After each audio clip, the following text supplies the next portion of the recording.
बारिश जो है हमारे हौसलों को नहीं रोक सकती है। समझ रहे हैं, समझ रहे हैं। और जहां तक मैं मानता हूं कि ऊपर वाला भी हमारे साथ है, बारिश रुक जाएगी, आप देखना। हम अपनी बात को रखें या नहीं रखें, बताइए, रखें या नहीं रखें? ये चांद, ये सूरज, ये सितारे मेरे साथ में रहें। बड़ी गौर से सुनिएगा। ये चांद, ये सूरज, ये सितारे मेरे साथ में रहें जब तक आपके हाथ मेरे हाथ में रहे। और साथ से टूटकर गिर जाए, और साथ से टूटकर गिर जाए, वो पत्ते नहीं है हम, आंधियों से कह दो औकात में। ये इस प्यार के लिए, इस प्यार के लिए, और आपने जो इंतजार किया, वो जो एतबार हम पे दिखाया, उसके लिए बहुत बहुत शुक्रिया। लेकिन बड़ा सवाल ये है कि ये जो हमारे नौजवान हैं, इतने लंबे समय की डेमोक्रेसी लोकतंत्र में फोटो ही तो खींच रहे हैं, फोटो ही तो खिंचवा रहे हैं, नेताओं के साथ फोटो खींचते हैं, खिंचवाते हैं, और कौम परस्ती जीरो, हमारे लोगों के हालात जीरो।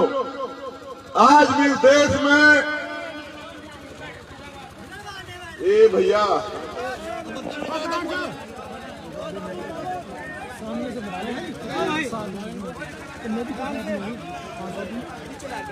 चलो यार, बैठने वाला कौन होगा? विवेक को सिर्फ कहा जा रहा। हम इस मुद्दे पे बात नहीं करना चाहते थे, मगर करनी पड़ेगी। पूरी दुनिया को रास्ता दिखाने वाले लोग, देखो मेरी बात को गौर करना, अमल, पूरी दुनिया को अमल का रास्ता, मोहब्बत का रास्ता, अमन का रास्ता, अमन का पैगाम देने वाली कौम, कहां कमी रह गई कि इस देश के लिए कुर्बानी देने वाली कौम। रेशमी रुमाल तहरीक जहां से चली, मैं वहां से आता हूं। और जब ये नहीं बना था, जब ये नहीं बना था उत्तराखंड, तो आप भी उसी का हिस्सा थे। और एक पेड़ और एक मौलवी, इस देश की आजादी के लिए कितनी बड़ी कुर्बानी। एक पेड़ और एक मौलवी मार के लटकाया गया, तब जाके देश को आजादी मिली। चाहे शामली का तोपखाना लूटा गया हो। ये तो हमारे नौजवान बच्चे अभी सिगरेटों के धुएं में नहीं बोल समझ पा रहे हैं, ये तो निकल जाएगा। अभी एनआरसी सीए में निकाल रहे थे वो, इनकी हंसी तो सब बाहर हो जाएगी। इनको नहीं फिक्र है, इनको ना कौम की फिक्र है, इनको किसी चीज की फिक्र नहीं है। अपने मजे में, अपने नशे में, और इस नशे में आने वाली नस्लें बर्बाद हो जाएंगी, इनको नहीं पता है। ये जो आज चेहरे की हंसी है, अब से 6 महीने पहले, साल भर पहले, वो जब वो कानून लाया गया और तमाम तरह की मुसीबतें हमारे लोगों ने झेली, और क्या क्या नहीं सहना पड़ा। कोई कहता कि ये मुसलमान जो हैं, इन्होंने अपनी औरतों को बिठा दिया सड़क पे और खुद रजाई में घुस गए। हम आज के दिन हम खुद जेल में थे, दिल्ली में तिहाड़ में, जब जमा मस्जिद के ऐतिहासिक सीढ़ियों पे, जहां मौलाना अबुल कलाम आजाद साहब ने जब बंटवारा हुआ, रोका लोगों को कि मुसलमानों, इस देश को छोड़ के मत जाओ, ये देश आपका है। हम उस ऐतिहासिक जगह पे, और पूरी दुनिया देख रही थी कि जहां इस देश में मुसलमान को अलग थलग करने की कोशिश की गई, वहां हमने तय कर लिया कि अगर हमें खून भी देना पड़ा, कुर्बानी भी देनी पड़ी, तो हम एक देश में वो नहीं होने देंगे जो इस देश ने एक लंबे समय से सहा है यहाँ। और आज हमारे लोग हंस रहे हैं, आपस में खुश हो रहे हैं। वो बर्बादी का मंजर अभी हमारे आंखों से नहीं सूखा है, वो जख्म हमारे अभी नहीं, वो अभी भी हरे हैं, वो अभी सूखे नहीं है। लेकिन हमारे लोग भूलने लगे हैं। वो जालिम फिर ले आएंगे, फिर क्या करोगे, कहां जाओगे? और इसका नुकसान किस किस को नहीं उठाना पड़ेगा? तुम पे क्या बीतेगी? उन माओं से पूछो जिनके बच्चों को जो है सरेआम गोलियां जो है उत्तर प्रदेश के अंदर मार दी गई। उन बेवाओं से पूछो जहां उत्तर प्रदेश के अंदर जो है दफीने भी नहीं मिले, और मेरठ के व्यक्ति को वहां गाजियाबाद में दफना रहे हैं, कारी साहब जानते हैं। और नहीं दिया क्या नाम 100 भी जनाजा भी नहीं दिया, और कहा कि अगर दबाना है तो यही दबेगा, आओ अगर जिनको चाहिए 5-4 लोग बस। और तुम बड़े खुश हो, अच्छा है, तुम्हें खुश होना चाहिए। यहाँ तुम्हारा मुकद्दर जो है मुस्तकबिल कामयाब हो रहा है, यहाँ तुम बहुत बढ़ रहे हो, बहुत मजबूत हो रहे हो, यहाँ तुम्हारा राज्य, तुम्हें खुश होना चाहिए। उन गरीबों से पूछ के देखो जिनके बच्चों को पुलिस उठा ले जाती है और जेल में बंद कर देती है और कुछ सुनवाई नहीं होती।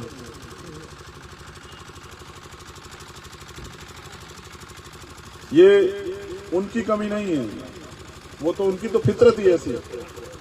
ये उनकी कमी नहीं है, उनकी तो फितरत ही ऐसी है। हमारे लोग तय करें कि कब तक ढोलक बन के जो है इस देश में बजते रहना, ये आपको तय करना है। हम तो न हम आरएसएस से डरते, न भाजपा से डरते, न उनके किसी संगठन से डरते, और न हमारा सर कभी झुकेगा। हम बिकाऊ नहीं, हम टिकाऊ, और गर्दन कट जाएगी लेकिन झुकेगी नहीं, कोई समझौता नहीं होगा उन लोगों से। लेकिन आप ये सोचिए कि जब आपके लिए कोई लड़ रहा हो, आपके लिए उस अपना मान के आपकी लड़ाई को लड़ रहा हो, अगर आपका साथ नहीं देंगे तो वो लड़ेगा कैसे?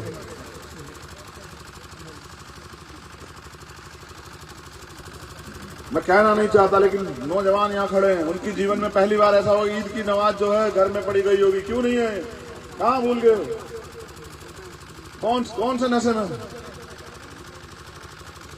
हमसे मत कहलवाइए, हमारे जख्म बहुत गहरे हैं। लेकिन हम ये कहना चाहते हैं कि पूरी ईमानदार से बताइए कि चाहे ये उत्तराखंड बना हो या उत्तर प्रदेश था, इसमें आप कहां? ये आपको तय करना। आज आप अकेले नहीं हैं, आपके साथ में लड़ने के लिए दलित समाज के लोग पूरी मजबूती से खड़े हैं। और बताओ खड़े या नहीं खड़े? खड़े हैं। कोई एक मामला बताओ जहां कहीं जरूरत पड़ती है और कहने से पहले ना आते हो भी आर्मी के लोग। ये प्यार हमने इसलिए पैदा किया कि हमें पता लगता है कि हमारा दुख एक जैसा,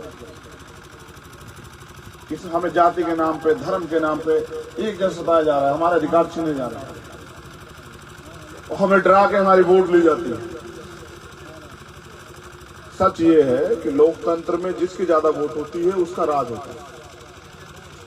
और अगर हम दो ताकतें आपस में मिल जाते हैं, और छोड़िए, और तो लोग आएंगे अपने साथ, जैसा आप इकट्ठे होते हो तीसरा व्यक्ति भाग के आएगा आपका भाई। अगर हम दो ताकतें मिल जाती तो राज किसका होगा?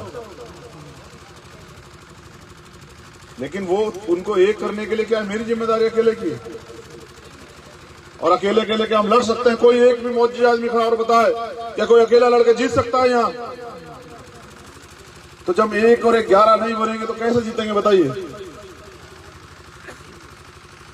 मैं ये बात आपके बीच में इसलिए रख रहा हूं कि देखिए, मैं आपको मीठी मीठी बातें नहीं सुना सकता हूं, मैं आपको झूठे सपने नहीं दिखा सकता हूं, मैं आपको सच बता सकता हूं। और सच ये है कि अभी हालात बहुत अच्छे नहीं, अभी हालात बहुत अच्छे नहीं। अरे हमने वो देखा 300 दिन से ज्यादा साइन बाग का धरना देखा। आप में से कितने लोग गए साइन बाग बताइए? बारिश, सर्दी, तूफान, इसलिए आपके अधिकार सलामत है कि हमारी वालिदा, हमारी बहनें वहां बैठी हुई। क्या पढ़ते हैं, क्या सीखते हैं, कमाल है। और अब भी कड़वी बातें इसलिए कह रहे हैं कि आपके जहन में असर हो और आप समझे कि लड़ाई जो है बहुत कठिन है। जालिम बहुत ताकतवर है, इतना ताकतवर है कि कभी भी हमारी गर्दन ऐसे पकड़ के दबा सकता है। और हमारे पास क्या है? हमारी एकता के अलावा क्या है बताइए? इसलिए क्योंकि इस देश का इतिहास है और दुनिया में भी इतिहास है। यहाँ ये जो सरकार वर्तमान में है ना, और इस केंद्र की सरकार तमाम झूठे वादे करके लोगों को बेवकूफ बना के धर्म और राष्ट्रवाद के नाम पर कहा कि 15-15 लाख रुपए देंगे, 15 रुपए नहीं दिए किसी को, और कहा काला धन लाएंगे। यहीं से वो बाबा है, हाँ वो क्या नाम उसका, रामदेव है। अरे छोड़ो, कौन यहाँ कहने से कोई हंसी तो आ जाएगी लेकिन हमारे जख्म नहीं भरेंगे। उसको पोनिया कहने से हमारा कुछ नहीं बदलेगा। लेकिन सच ये है, कहा उसने कि 35 रुपए लीटर पेट्रोल चाहिए नहीं चाहिए, डीजल इतने रुपए कर देगी बीजेपी। किया और सारी जमीन कब्जा के यहाँ बैठा हुआ है।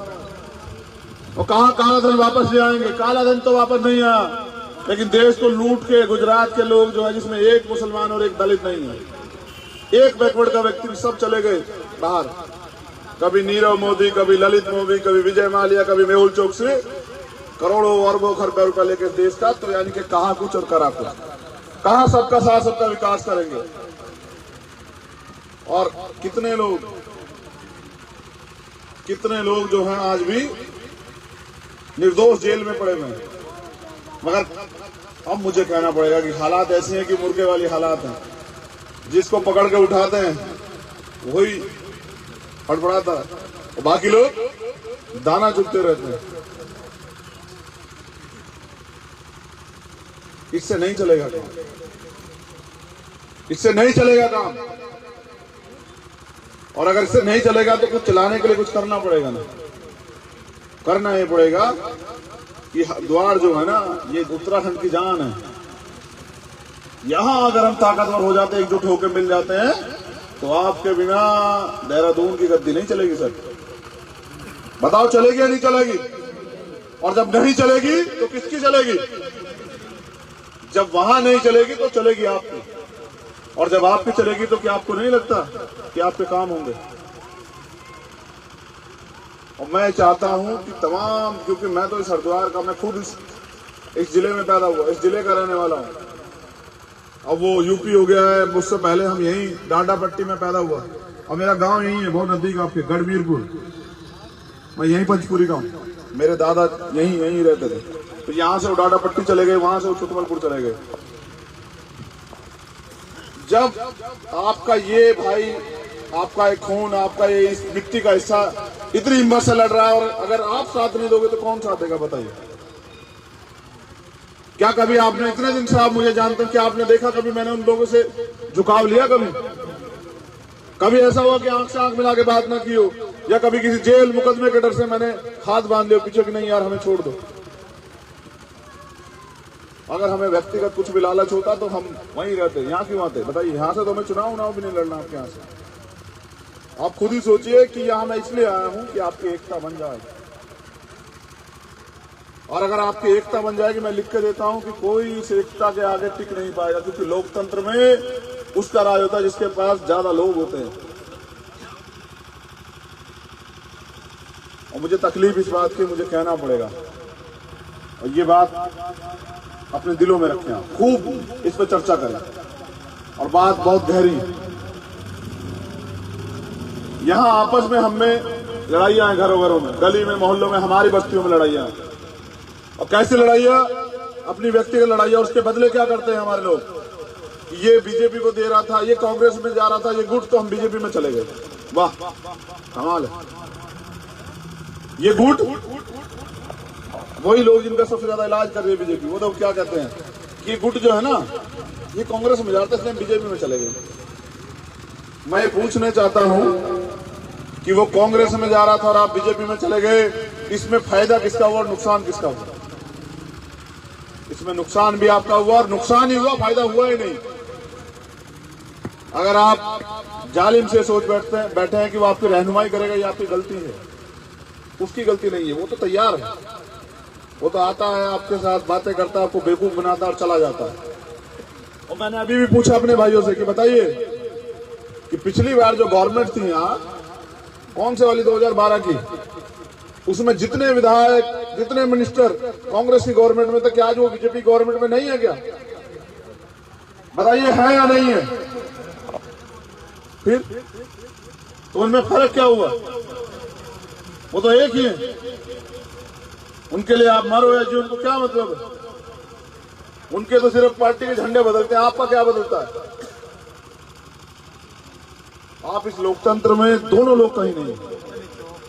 और मैं चाहता हूं कि आने वाला कल में आपके बिना ये प्रदेश ना चले, ये देश ना चले, और इसलिए मैं यहां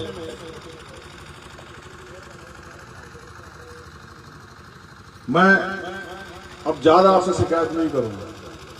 मैं आपकी मोहब्बत की दाद दूंगा कि आप इस समय में भी, इस बारिश के समय में भी, और अपने नौजवान साथी मोहम्मद तालिब साहब की भी, उनकी भी जो है हिम्मत की दाद दूंगा कि इतनी इतनी बड़ी संख्या में आप लोग यहाँ जो हैं उनके बुलावे पे यहाँ पहुंचे। बारिश है और तमाम परेशानियां उसके बाद आप यहाँ हैं तो मैं आपका शुक्रगुजार हूं।